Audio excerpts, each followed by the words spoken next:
तो इस तरह से एंडोसियम का मेन पार्ट क्या हो गया, एंथर, और गायनीसियम का मेन पार्ट क्या हो गया, ओव्यूल। ठीक है।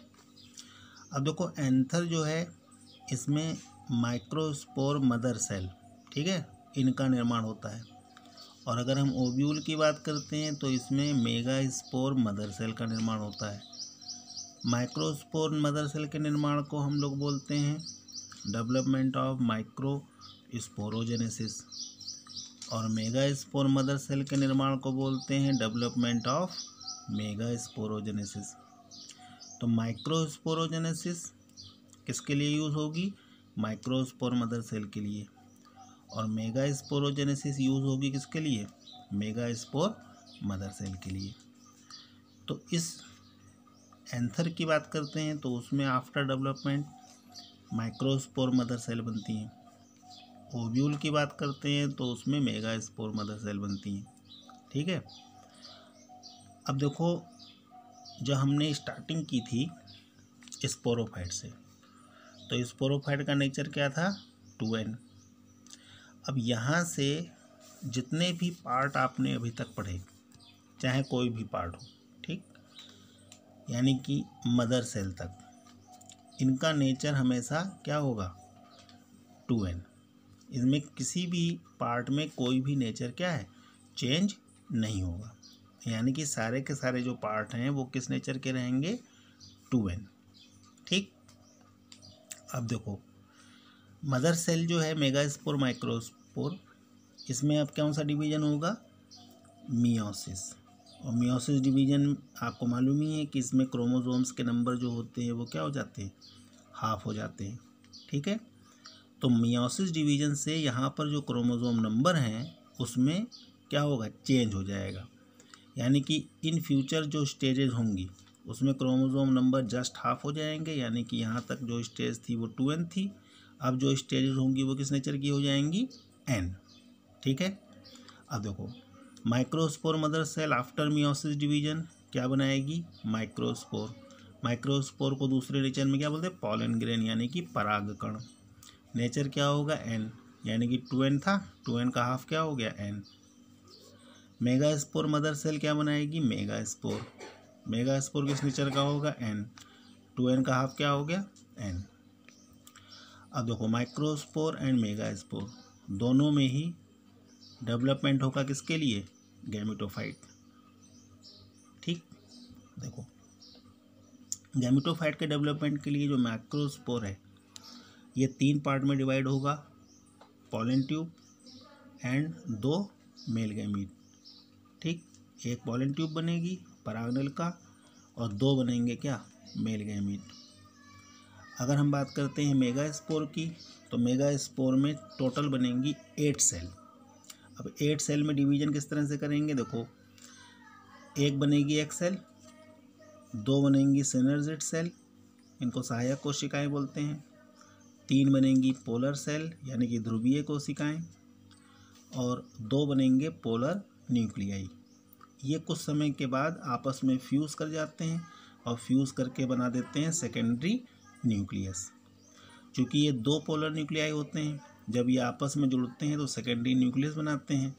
तो एक पोलर न्यूक्लियाई का जो नेचर है वो n है, तो n + n सेकेंडरी न्यूक्लियस कितने हो गए, 2n। बात समझ में आ रही है। बाकी जितने भी पार्ट्स हैं वो सारे के सारे क्या होंगे, ये सारे के सारे आपके होंगे n। ठीक, क्लियर। अब देखो आगे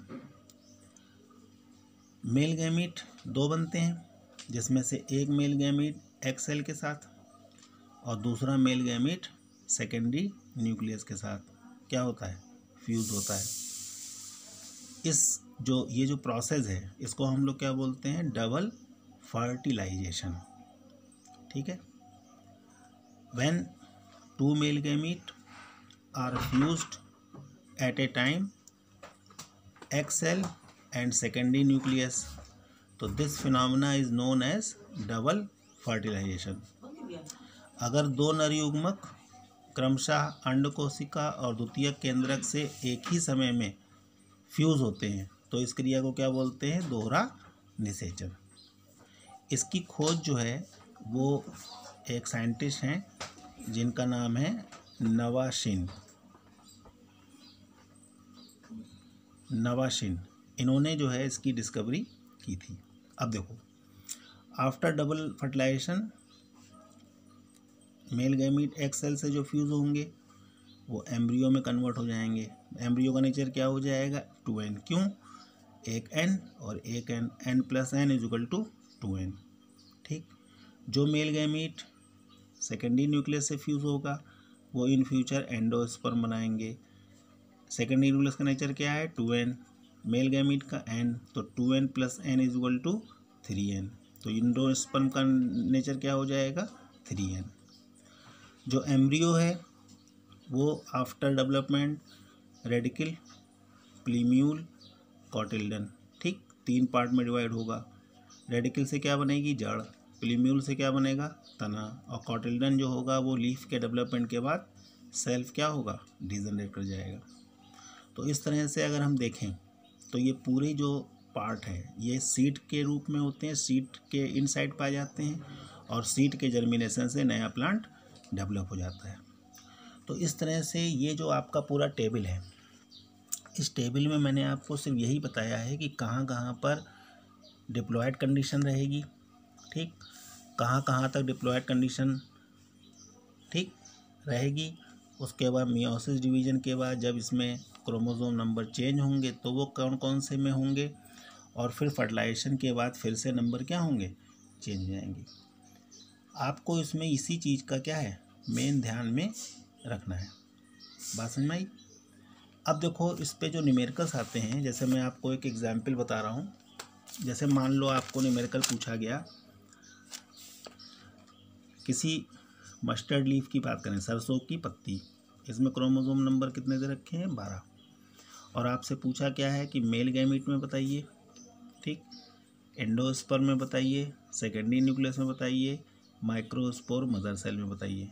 मान लीजिए आपको ये क्वेश्चन दिया गया, तो देखो सबसे पहले हम लोग को क्या करना है, जो क्वेश्चन में पॉइंट दिया है, मस्टर्ड लीफ में क्रोमोसोम नंबर कितने दे रखे हैं? 12। देखिए